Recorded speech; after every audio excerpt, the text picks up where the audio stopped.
Hi everyone, Dr. Jack Orty here, and today I'm going to be taking you through a series of videos that are attempting to argue that free will doesn't exist. Now, it doesn't seem very scientific to be arguing for a case rather than trying to balance does free will exist or doesn't. The problem is that free will feels real. So you will all the viewers there will be coming from a position that free will does exist, right? And so you've already got those arguments laid down that free will does exist. And everything I say, because of human nature and the desire to believe in free will, that I am a human being who can make my decisions, will mean that you will naturally argue against every point I put forward. So there's actually not a lot of point in me doing that. So what I'm going to try and do is shift your opinion just a little bit, maybe all the way, to the idea that perhaps free will doesn't exist. So let's just jump into it. And let's start with this. This is a beautiful visual illusion. It's possibly one of my favorite. And so we've got two squares here lying on a chessboard. And if I were to tell you, if you haven't seen this illusion before, that A and B are the same shades of gray, those squares are the same color, you probably wouldn't believe me. You'd be like, no, my eyes, my brain is telling me 100% that those two squares are different shades of gray. If I was to then show you that by removing everything else around, if I was to show you that those squares are in fact the same gray, you might be like, oh, wow, that's interesting. And the illusion is revealed. You're like, oh, wow, okay, so there is an illusion going on that is tricking my brain. And I can flick back and forth to prove to you that I'm not fiddling with the data there. And actually, this is an optical illusion. The problem is what about cognitive illusions, right? So there are many cognitive illusions, and the one we're going to be dealing with today is obviously free will. And in the next few videos, we're going to be dealing with free will. Now, free will, I will argue, is a cognitive illusion. And just like visual illusions, me explaining it to you, me providing all the evidence and all the logical arguments to prove to you that free will doesn't exist, won't make this illusion disappear. The illusion of free will remain. No matter how much I show you that it's an illusion, that illusion will still be present, just like the illusion of free will. But I'm going to try anyway. And so these next few videos are going to be an attempt to peek behind the curtain and to look at those squares and say, you know what, maybe free will doesn't exist. But it won't change your day-to-day behavior. It won't turn you into a spiral of nihilism where you're like, actually, what's the point in anything because I don't have decisions? Because that illusion will remain. You will still believe that you have free will, even though you now may know that you don't. Right, so let's jump into it. The first thing you've got to do in any debate, and I encourage you if you're having any debate about anything, is to discuss definitions, because often disagreements over an issue are to do with definitions. So today we're going to actually use a present-day philosopher, Daniel Dennett's definition of free will, which is that you could do otherwise, right? So you could have done something different. You just didn't, and that was your free will, right? And Daniel Dennett actually is a philosopher who does believe in free will, and he came up with this definition, and I think it's a great working definition going forward.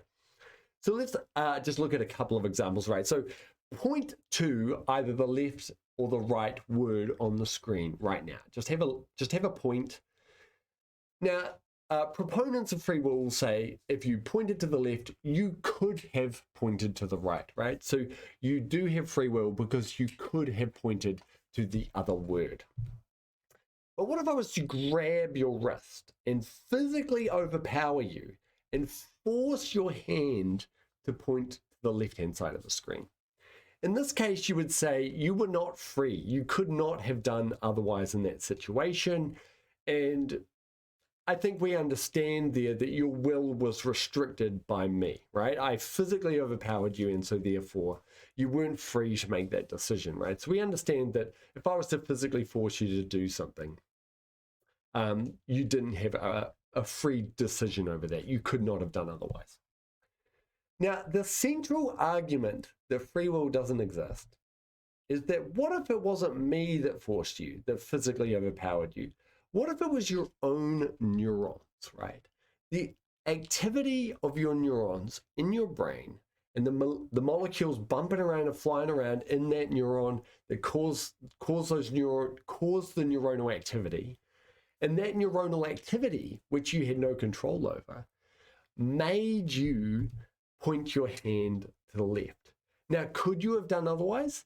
Absolutely not, because your neurons control your body, they control your muscles, they control your decisions, they control your choices, they control your awareness.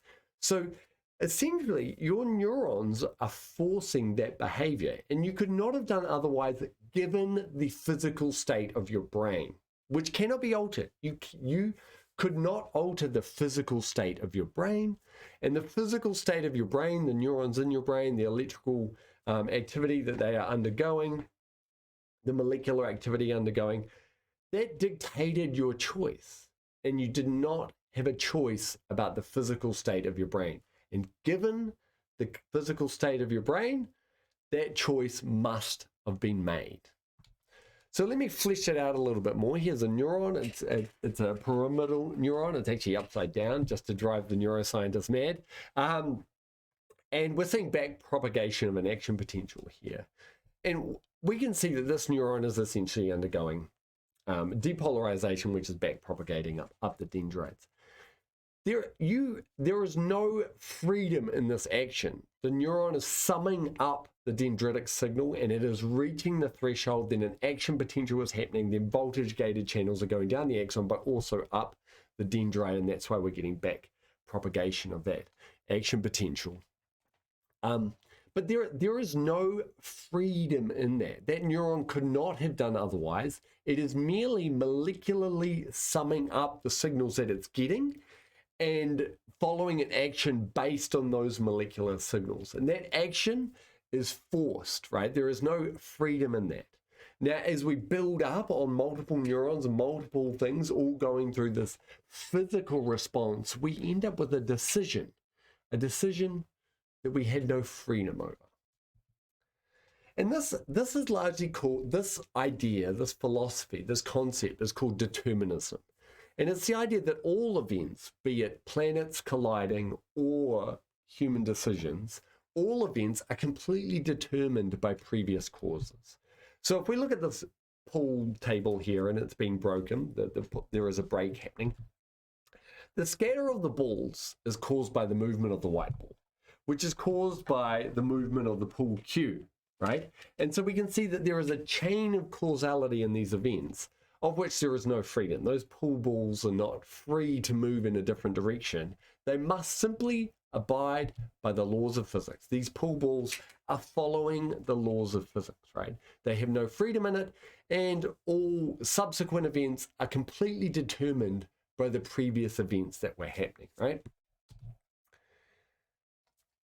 And the concept that determinism, the idea that we're in a physical world that must abide by the laws of physics, and so therefore there is just a continuous chain of causality that began at the Big Bang, this idea of determinism is sort of incompatible with free will. And this is where we come up with the philosophy of incompatibilism, right? It's the idea that just as these pool cues, these pool balls, their movement is dictated by the laws of physics, and so there is no freedom in there, is the same as the ions inside and outside of a neuron, and the ion flux as it goes through ion channels are not free to do otherwise, which is the same as those neurons are not free to do otherwise. They must depolarize should they reach that threshold, should the voltage gated channels open up. And those neurons dictate our decisions and behavior. So therefore, our decisions and behavior are completely determined on physical events. Those physical events are completely determined by the laws of physics. And that chain of determinism does not allow for freedom. You could not have done otherwise because the molecules in your brain dictated that you must have done that action. You must have pointed to the left word. So just as the pool balls cannot choose their path, neither are your decisions free from the physical state of your mind and the laws of physics which govern them. Now that, I've got to say, I'm going to do several more videos on this topic. That's the argument. That's it.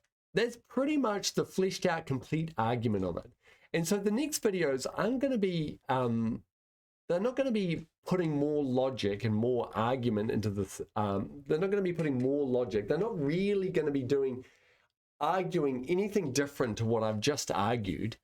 But what they will be attempting to do is show you experiments and describe logical pathways to convince you.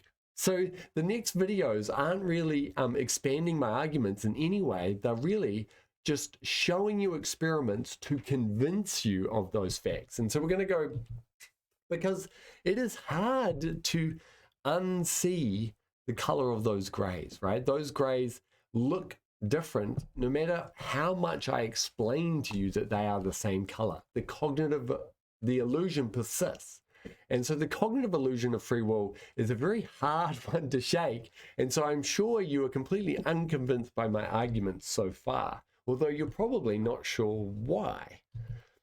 So in the next few videos, I'm going to go through a series of arguments to try and convince you, not really expand on the arguments, but trying to show you and prove you and really convince you that free will doesn't exist. And we're going to go through molecular determinism, anatomical determinism, psychological determinism, and the confabulation of free will.